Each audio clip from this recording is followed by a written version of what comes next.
अस्सलाम वालेकुम, क्या हाल चाल है? कैसी है मेरी प्यारी सी यूट्यूब फैमिली? मैं अल्हम्दुलिल्लाह जी बिल्कुल ठीक हूँ। आज की वीडियो में मैंने आपके साथ शेयर करनी है 9 बहुत ही पावरफुल सी टिप्स, गर्मियों से रिलेटेड समर स्पेशल टिप्स हैं ये, जिनका इस्तेमाल करके आप अपने घर और किचन को एकदम साफ-सुथरा ऑर्गेनाइज़ रख सकते हैं। गर्मियों में ना हम ख़वातीन में बहुत ही प्रॉब्लम होने लगती है कि चिड़चिड़ापन आ जाता है, उकताहट होने लगती है, घर के काम है कि ख़त्म होने का नाम नहीं लेते हैं। तो कुछ टाइम सेविंग टिप्स बताऊँगी जिनका इस्तेमाल करके आप अपना पूरा दिन जो है ना पुरसुकून तरीके से गुज़ार भी सकती हैं और अपने घर के कामों को भी बहुत ही आसानी से ख़त्म कर सकती हैं। और फिर गर्मियों में ना सेक और हबस की वजह से हमारे किचन में पड़े ग्रोसरी आइटम्स में ना स्मेल और कीड़े पैदा हो जाते हैं। तो अपनी ग्रोसरी को कैसे अच्छे तरीके से महफूज कर सकते हैं ये भी बताऊँगी। तो प्लीज़ वीडियो को पूरा देखिएगा बिना स्किप करे, बहुत ही यूज़फुल टिप्स है मेरी तमाम बहनों के लिए, हाउसवाइफ़ के लिए। अच्छा जी, यहाँ पर आप देख रहे हैं ये मैं बेड पे से बेडशीट उठा रही हूँ, ये वेलवेट की बेडशीट है मेरी। सर्दियों में जो है ना वेलवेट की और जो मोटी बेडशीट होती हैं वो तो अगर बेड पे बिछा दो ना तो वो अपनी जगह से ज़्यादा टस से मस नहीं होती है, बिछी रहती हैं, उनको जो ना इतना ज़्यादा सही करने की ज़रूरत नहीं पड़ती है। लेकिन हमारी ये जो गर्मियों की ये वाली बेडशीट होती है ना कॉटन की, कॉटन साटन की, इनको अगर बिछा दो ना तो फिर इनको बार-बार सही करने का ना बड़ा ही प्रॉब्लम होता है। लेकिन गर्मियों के हिसाब से ना यही बेडशीट सही रहती है, इस पे गर्मी नहीं लगती है इतनी। तो यहाँ पर देखो मैंने बेडशीट बिछाई है, जैसे बच्चे आके बैठे हैं तो बेडशीट पूरी ख़राब हो गई है। अगर अब मैं इसी को बार-बार सही करती रहूँगी तो फिर जो है ना वो अच्छा नहीं लगता है और बेडशीट अगर ख़राब हो ना तो वो भी बिल्कुल अच्छा नहीं लगता है। तो यहाँ पर मैंने इसके लिए जुगाड़ एक लगाया है कि मैंने ले लिया है ये इलास्टिक चौड़ा वाला, साथ में एक पेन रख लिया है, सुई, धागा और सीज़र। तो मैं यहाँ पर क्या करूँगी कि ये जो मैट्रेस और बेडशीट है ना, पहले तो मैंने बेडशीट को बहुत ही अच्छे तरीके से बिछा दिया है, जैसे मैं रूटीन में बिछाया करूँगी, तो उसी तरीके से मैंने बिछाया है। उसके बाद मैंने मैट्रेस को इस तरीके से कॉर्नर से उठाया और एक निशान मैंने इधर लगाया है और एक निशान ही उधर लगाया है। इस तरीके से मैंने निशान लगाया है कि मैं जब इलास्टिक यहाँ पर लगा के बेडशीट में तो मैट्रेस के अंदर डालूँ तो वो अच्छे तरीके से ग्रिप कर जाए। मतलब बिल्कुल कॉर्नर पे रख के नहीं मैंने इलास्टिक को लगाना है, थोड़ा-सा आगे करके ही लगाऊँगी ताकि जो है ना अच्छे से मज़बूती से चादर इसके ऊपर बिछी रहे। तो ऐसा मैं चारों कॉर्नर पे करूँगी। सबसे पहले मैंने निशान लगा लिया है और जो इलास्टिक है ना, इलास्टिक आपने चौड़ा वाला ही लेना है, यही बेस्ट रहेगा। तो इलास्टिक जो है ना नापना है, वो हमने थोड़ा खींच के नापना है, ढीला रख के इलास्टिक को बिल्कुल नहीं नापना है वरना जो है ना वो बिल्कुल ख़राब हो जाएगा। जो है ना वो फिर ग्रिप नहीं करेगा, बिल्कुल ढीला हो जाएगा। तो आपने जो है ना इलास्टिक को थोड़ा खींच के थोड़े मतलब थोड़ा ज़्यादा ही खींच के तो फिर इसको नापना है दूसरे निशान तक, एक निशान से। तो नापने के बाद आपने जो है ना उसको कट कर लेना है, फिर उसी साइज़ के जो है ना आपने 4 इलास्टिक यहाँ पर काट के रख लेने हैं एक ही साइज़ के। क्योंकि चारों कोनों पे इसी तरीके से मैं ये इलास्टिक जो है ना अटैच करने वाली हूँ। तो यहाँ पर देखो ये चारों इलास्टिक मैंने जो है ना इस तरीके से एक ही साइज़ के काट लिए हैं। अब जो है ना यहाँ पर ये जो मैंने निशान लगाया है इस पे मैं सिलाई कर लूँगी। धागा जो है ना मैंने रेड कलर का लिया है जिस कलर की मेरी बेडशीट है। ताकि जो है ना वो बुरा बिल्कुल भी ना लगे, बिल्कुल भी फ़ील नहीं होगा कि आपने इसके अंदर इलास्टिक लगाई हुई है और जो बेडशीट है ना एकदम अपनी जगह पे रहेगी, खिसकेगी बिल्कुल भी नहीं। तो ये बड़ा ही यूज़फुल जुगाड़ है। मैंने इसी तरीके से अपनी सारी कॉटन की बेडशीट्स के ऊपर ऐसे इलास्टिक अटैच करके रखी हुई है। तो टाँका ज़रा थोड़ा पक्का करके लगाना है ताकि जो है ना मज़बूत रहे और दूसरी साइड से भी मैं आपको दिखा रही थी कि नज़र बिल्कुल नहीं आ रहा क्योंकि मैंने धागा ही रेड कलर का लिया है, अच्छा भी लग रहा है और पता भी नहीं चल रहा कि हमने अंदर इलास्टिक अटैच कर दिया है। तो दूसरी साइड से भी इसी तरीके से आई थिंक आपको अच्छे से जो है ना समझ में आ रहा होगा। इलास्टिक को मैंने थोड़ा-सा ना फ़ोल्ड किया है अंदर की तरफ और फिर जो है ना टाँके लगाए हैं। इसी तरीके से चारों साइड पे मैंने जो है ना इलास्टिक अटैच कर ली है, चौड़ी वाली ही इलास्टिक आपने लेनी है, मैं दोबारा से आपको कह रही हूँ।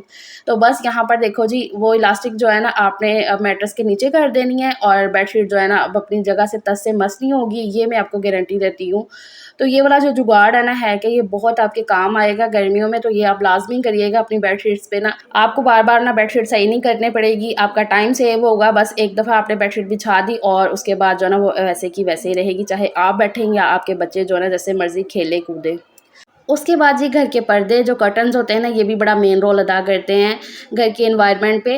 जैसे कि ये मेरे पर्दे जो ना थोड़े मोटे हैं, रेशमी हैं, तो अगर मैं इन्हें लगा रहने दूँगी ना तो गर्मी के हिसाब से ये नहीं सही हैं।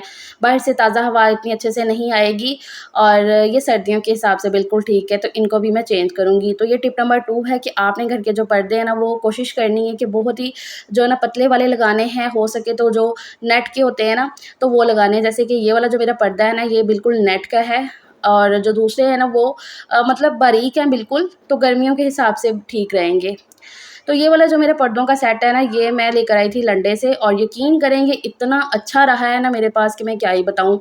इसके मुकाबले में अभी जो मैंने ब्लू वाले पर्दे आपको दिखाए ना, वो मैं बाज़ार से लेकर आई थी और वो ये पर्दों से ना काफ़ी महँगे आए थे, क्योंकि ये वाले पर्दे तो मैंने लंडे से लिए थे काफ़ी सस्ते में, सिर्फ़ 800 रुपए के मैंने ये 5 पर्दे लिए थे। और वो वाला जो पर्दा है ना, वो मुझे 800 रुपए का एक पर्दा मिला था, आज से कोई 4-5 साल पहले की बात कर रही हूँ मैं। तो वो 800 का एक मिला था और ये मैं 800 में 5 लेकर आई थी लंडे से। तो लंडे का माल ना कभी भी गलत नहीं होता है, अगर आप देखभाल के लोगे ना तो वो बहुत ही अच्छा माल निकलता है। तो ये वाले जो पर्दे हैं ना, इनका जो रिंग है ना ऊपर का, वो थोड़ा-सा ना उनका कलर चेंज हो गया है, लेकिन ये जो व्हाइट वाले पर्दे मैं लंडे से लेकर आई हूँ ना, इनका कलर रिंग का इतना साफ-सुथरा है, जैसे कि बिल्कुल स्टील का हो, ओरिजिनल स्टील होती है ना जो जिसको बिल्कुल भी ज़ंग नहीं लगता है, वैसा है। तो मुझे नहीं लगता है कि वो रिंग कभी ख़राब होने वाले हैं। तो ये वाले पर्दे जो ना अब मैं लगाने वाली हूँ, लेकिन ना ये वाले पर्दों के साथ क्या प्रॉब्लम है कि इनकी जो लेंथ है ना वो थोड़ी-सी छोटी है। लास्ट टाइम मैंने जब बिछाए कह रही हूँ लगाए थे ना, तब भी आपको पता है कि इनकी लेंथ ज़रा थोड़ी छोटी थी, तो फिर मुझे ना इस वज़ह से उतारने पड़े थे। तो अब मैंने सोचा है कि मेरे पास है भी यही पर्दे, मतलब गर्मी के हिसाब से, तो मैं क्या करूँगी कि इसके नीचे ना फ्रिल लगा लूँगी, क्योंकि इसका जो एक पर्दा है ना वो मेरे पास, मतलब 2 पर्दे एक्स्ट्रा हैं यहाँ पर नीचे वाले पोर्शन में। मतलब पहले मैं जब जॉइंट में रहती थी ना, तब मैंने कमरों के हिसाब से तब मेरे 5 पर्दे लगते थे कमरे में। तो फिर उसी हिसाब से जब भी मैं पर्दे लेकर आती थी ना, 5-5 ही लाती थी। तो ये मेरे घर में ना सिर्फ़ 3 पर्दे लगते हैं, 2 अंदर रूम में और 1 यहाँ पर हॉल में लगता है पर्दा। तो फिर 2 पर्दे ना मेरे पास एक्स्ट्रा है और 1 पर्दे पे ना थोड़ा-सा ना दाग लगा हुआ था। तो मैंने क्या किया है कि उस पर्दे को ना कट कर लिया और नीचे उसकी ना फ्रिल लगा दी है इस तरीके से पर्दों पे। मतलब कि जो एक पर्दा ख़राब था जिस पे दाग लगा हुआ था ना हल्का-सा, तो उसको काट के ना बाकी के 3 पर्दे मैंने तैयार कर दिए। उस उनके नीचे मैंने फ्रिल लगा दी है कि वो यूज़ हो जाएँगे। ये वाला जो पर्दा है ना ब्राउन और वाइट के कंट्रास्ट में, ये मुझे बड़ा अच्छा लगा था। बेसिकली इसी को देख के ना मैंने लेने शुरू किए, लेकिन इसमें मुझे सिर्फ़ एक ही पीस मिला, तो फिर मैंने ना कंट्रास्ट करके बाकी के जो ना वाइट ले लिए थे। तो जो ब्राउन और वाइट के कंट्रास्ट में है ना, वो मैंने बाहर हॉल में लगा दिया है और ये जो वाइट वाले हैं ना, ये मैंने अंदर रूम में लगा दिए थे। तो चलो अभी गर्मी के हिसाब से हमारे पतले वाले पर्दे भी लग चुके हैं। अब जो है ना टिप नंबर 3 की बात कर लेते हैं, जो किचन से रिलेटेड है। जो मुझे लगता है अक्सर घरों में बहुत बड़ा इश्यू हो जाता है गर्मियों में कि आटा जो है ना ख़राब हो जाता है, उसमें सुंडियाँ हो जाती हैं, स्मेल आने लगती है आटे में से, रोटी खाने को बिल्कुल दिल नहीं करता, फिर मजबूरन जो है ना आटे को वेस्ट करना पड़ता है। मैं भी कभी ऐसा करती होती थी, लेकिन अल्लाह का शुक्र है जब से मैंने ये टिप्स को फ़ॉलो करना शुरू किया है ना, गर्मी हो, सर्दी हो, मेरा आटा कभी ख़राब नहीं हुआ, अच्छे से मैं उसका यूज़ करती हूँ। तो सबसे पहले मैं क्या करती हूँ कि गर्मी हो चाहे सर्दी हो, मैंने जब भी आटा रिफ़िल करना होता है ना, दोबारा से आटा भरना, जैसे कि बाल्टी में से आटा ख़त्म हुआ है, तो मैंने फ़ौरन से बाल्टी को धो लेना है, सुखा लेना है, फिर उसमें जो ना दोबारा से आटा भरना होता है। ये मेरी आदत है। आपने भी ये आदत अपनी लाज़मी बनानी है कि किचन में पड़ी कोई भी आपकी ग्रॉसरी आइटम है, डब्बे में से कोई चीज़ ख़त्म हुई है, तो आपने जो है ना पहले डब्बे को धो लेना है, फिर दोबारा से उसमें चीज़ को रिफ़िल करना है, तो आपका किचन एकदम साफ़-सुथरा रहेगा, ऑर्गनाइज़ भी रहेगा और चीज़ें जो आपने ग्रॉसरी भरी है ना, वो कभी ख़राब नहीं होंगी। साथ ही साथ मैंने कहा अपनी बहनों को ये भी बता दूँ कि आटे के तोड़े को आप कैसे ईज़ी तरीके से खोल सकते हो बिना किसी झंझट के। तो ये जो सिलाई लगी होती है ना तोड़े के ऊपर, एक साइड पे थोड़ा छोटा धागा होता है निकला हुआ और एक साइड पे बड़ा धागा होता है। तो जो छोटा वाला धागा होता है ना, उसको आपने काटना है, तो जो उसके ऊपर की ये वाली सिलाई है ना, ये देखो कितने आराम से ऐसे निकल जाती है। बिना किसी झंझट के बहुत ही ईज़ी तरीके से आप तोड़ा ना ऐसे खोल सकते हो। अच्छा, गर्मियों में ना आपने ये भी कोशिश करनी है कि रूटीन से ना आपने थोड़ा कम ही आटा मँगवाना है। जैसे कि आप रूटीन में 10 किलो आटा मँगवाते हो, तो फिर आपने 5 किलो मँगवाना है गर्मियों में, और अगर आप 20 किलो मँगवाते हो, तो फिर आपने 10 किलो मँगवाना है। ज़रा जल्दी आटा ख़त्म हो जाएगा ना, तो ये भी सही रहता है। अच्छा, उसके बाद मैं क्या करती हूँ कि जिस बाल्टी में मैंने आटा रखना होता है ना, वो बाल्टी में मैंने ये रख दिया है तेज़पत्ता पहले। तेज़पत्ता मैंने कुछ 4-5 होंगे, तो वो मैंने पहले बाल्टी में ऐसे बिछा दिए नीचे, फिर उसके ऊपर ये आटा डाल दिया है और अब जो है ना आटे को मिक्स करूँगी। और इसके अंदर मैंने एक और अभी चीज़ ऐड करनी है, ये वाली, ये है सौंठ। अदरक होता है ना जो सूखा हुआ, ये उसी का टुकड़ा है सौंठ का। तो फ्रेश वाला अदरक नहीं लेना बिल्कुल भी, वो बिल्कुल सही नहीं देगा, ऐसे सौंठ ही लेनी, इतना सा टुकड़ा जो है ना इनफ होता है इतने आटे के लिए। ये 10 किलो आटा है तो इतना टुकड़ा काफ़ी है। ये पंसार की दुकान से या करियाना स्टोर से 20-30 रुपए का ना मिल जाएगा इतना। तो ये मैंने ना आटे में रख के ना थोड़ा दबा दिया है हाथ से कि दरमियान में हो जाए। और इसके ऊपर से भी ना मैं ये तेज़पत्ता डाल दूँगी, 3-4 तेज़पत्ता मैं ऊपर से भी डाल दूँगी। ना ही आपका आटा जो है ना ख़राब होगा, ना स्मेल आएगी, ना सुंडियाँ भरेंगी इसमें। और आपने ये भी कोशिश करनी है कि गर्मियों में ना आटे की बाल्टी को या जिस भी चीज़ में आप आटा भरते हो ना, तो उसको ज़रा ना किचन से थोड़ा हटा के रखना है कि सेक के पास वो ना हो। और ये जो आटे वाली छन्नी है ना, इसको भी हर बार धो के तो फिर यूज़ करना है। इस तरीके से आप आटा महफूज़ करो, ना ही कभी सुंडियाँ होंगी, ना ही स्मेल पैदा होगी। तो टिप नंबर 4 है जी, गर्मियों में ना चीनी वाले डब्बे के अंदर चूंटियाँ आ जाती हैं। जहाँ मर्ज़ी आप चीनी का डब्बा रख लो, चूंटियाँ कहीं न कहीं से आ ही जाती हैं। तो आपने क्या करना है कि चीनी वाले डब्बे में ना 4 से 5 लौंग ऐड कर देने हैं। मतलब कि थोड़े से दाने जो है ना लौंग के ऐड कर देने हैं। जैसे इतने से मेरा चीनी का डब्बा है, इसमें 1 किलो चीनी आती है, अभी इसमें थोड़ी कम ही है। तो इसमें मैंने जो है ना 4-5 दाने जो है ना लौंग के डाल दिए हैं, अच्छे से मिक्स कर दिया है। बस ढक्कन ढक के इसे अपनी जगह पे रख दूँगी, कभी भी इसमें चूंटियाँ वगैरह वो नहीं आएँगी। अच्छा जी, टिप नंबर 5 है, ये तो बड़ी यूज़फुल होने वाली है गर्मियों में। आपने जो ना थोड़ी-सी चीनी को पीस के ना एक अलग से साफ़-सुथरे खुश्क कंटेनर में डाल के रख लेना है। इससे ये होगा कि जब भी आपने कभी जामे-शीरी या शिकंजी वगैरह बनानी हो ना, तो वो बनाना बड़ा ईज़ी हो जाता है। दूध में मिक्स करनी हो चीनी, तो आराम से हो जाती है। जैसे कि मेरे हस्बैंड जो है ना अक्सर जब बच्चों को दोपहर में लेकर आते हैं स्कूल से या जब वो रात को भी वापस आते हैं ना दुकान से, तो मैं अक्सर उनके लिए शिकंजी या कुछ ना कुछ शरबत बना के रखती हूँ। तो ये जो ना ईज़ी हो जाता है कि ऐसे पाउडर बना होता है, तो अब अगर कभी होता है ना भूल भी जाएँ, तो उसी टाइम पे ना फटाफट से बस चीनी पकड़ी और जो है ना इसमें इतना मिक्स करने में फिर टाइम नहीं लगता है, वरना चीनी को वो पकड़ के घोलते रहो ना, तो वो मुझे बड़ी जो है ना उकताहट सी होने लगती है। तो मैं अपनी जो है ना ईज़ीपन के लिए ना ये भी काम लाज़मी करती हूँ। जैसे कि यहाँ पर अभी मैंने ये दूध निकाला है, रात को अक्सर दूध सोडा या दूध जो है ना बच्चे पीते हैं, तो बस मैं 1 चम्मच इसमें भर के डाल देती हूँ दूध में और इन्हें दे दी, बहुत ही ईज़ी होता है ये भी। अच्छा, टिप नंबर 6 को आप लाज़मी फ़ॉलो करना, आपका ना दिन पूरा पुरसकून हो जाएगा। आपने ऐसा करना है कि अर्ली मॉर्निंग उठना है, जितना जल्दी आप उठेंगे ना, उतना जल्दी आप अपने घर के कामों से फ्री हो जाएँगे, घर की साफ-सफाई हो जाएगी, खुद के लिए भी आप टाइम निकाल सकोगे।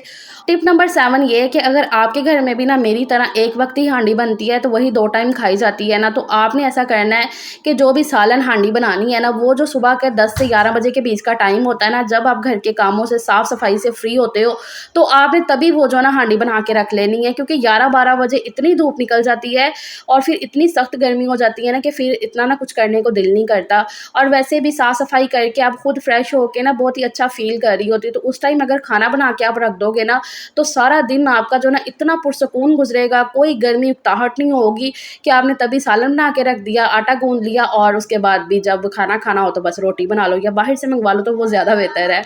अच्छा, टिप नंबर 8 स्पेशली उनके लिए है जिनके घर मेरी तरह बिल्कुल बंद-बंद हैं, छोटे घर हैं। तो आपने ये करना है कि जैसे आप रात को खाना-शाना बना के खिला के सबको फ्री हो कि आपने किचन साफ़ कर दिया है, फिर आपने सिंक के अंदर जो है ना 1 चम्मच भर के बेकिंग सोडा डाल देना है और उसके ऊपर जो है ना ऐसे गरमा-गरम पतीला भर के खौलता हुआ पानी गिरा देना है। इससे ये होगा कि ड्रेनेज आपका जो है ना सिंक का एकदम साफ़-सुथरा हो जाएगा किचन का। अक्सर जो है ना गर्मियों में ना स्मेल आने लग जाती है ड्रेनेज की वजह से, जब ड्रेनेज ऐसे भरा होगा ना, तो फिर स्मेल आने लगती है, तो वो पूरे घर में फैलती है। तो आपने ये वाला काम भी ना लाज़मी करना है कि बेकिंग सोडा डाल के ऐसे गरमा-गरम पानी डाल दिया, तो ड्रेनेज एकदम क्लियर हो जाता है, सिंक भी साफ़ हो जाता है, स्मेल भी नहीं आती है। तो सर्दी-गर्मी ये काम आप कर सकते हैं, लेकिन गर्मियों में ज़रा ज़्यादा ज़रूरी हो जाता है कि स्मेल वगैरह जो है ना वो नहीं रहती है फिर। अच्छा जी, टिप नंबर 9 बड़ा ही यूज़फुल है। मक्खियाँ जो इतनी तंग करती हैं अभी गर्मियों में, तो उनका इलाज जो करना है ना, तो वो इस तरीके से आप कर सकते हो। ये भी मैंने 15-20 दिन पहले फ़ॉर्मूला लगाया है, देखा था मैंने, तो मैंने फिर जब इसको ट्राई किया तो बड़े ही अच्छे मुझे रिज़ल्ट मिले, तो मैंने कहा कि चलो अभी अपनी बहनों के साथ मैं लाज़मी शेयर करूँगी। तो ये बड़ा ही ईज़ी सा और सस्ता सा है कि लीमू को ना आपने आधा कर लेना है, मतलब हाफ़ लीमू के अंदर ना इस तरीके से ये 4-5 लौंग लगा देने हैं और घर में ना 2-3 जगह पे बस रख दो। तो मक्खियाँ तो एकदम से ऐसे गायब ही होने लगती हैं, मक्खियाँ क्या मच्छर भी। ख़ैर ना यहाँ पर मच्छर का कोई नहीं था, लेकिन मक्खियाँ पिछले दिनों में इतना ज़्यादा तंग कर रही थी। सलीम ना एक स्प्रे लेकर आए वो, तो वो जब करते थे ना तो उससे तो ऐसे मेरा दम घुटना था, इतनी उसकी अजीब-सी स्मेल थी। तो मैंने कहा नहीं सलीम ये नहीं हमने करना है। तो फिर ना मैंने जब ये जुगाड़ देखा, मैंने कहा कि चलो इसको ट्राई करती हूँ। तो जब मैंने इसको ट्राई किया तो मैं हैरान हो गई कि वाक़ई मक्खियाँ तो ऐसे भागी ना जैसे कि क्या होता है। तो इस तरीके से मैंने लगा के ना लीमू के अंदर, तो फ्रिज के ऊपर रखा हुआ है आधा लीमू और आधा मैंने ना रूम में रखा हुआ है। आप सबको इनमें से कौन-सी टिप अच्छी लगी है मुझे लाज़मी बताइएगा। मेरा तो अल्हम्दुलिल्लाह से ये घर गर्मी को वेलकम करने के लिए रेडी हो गया है। इस बात में कोई शक नहीं है कि एक बाशऊर सलीकामंद औरत अपने छोटे से घर को भी महल बनाने का हुनर रखती है। अल्हम्दुलिल्लाह। चलो फिर अल्लाह हाफ़िज़।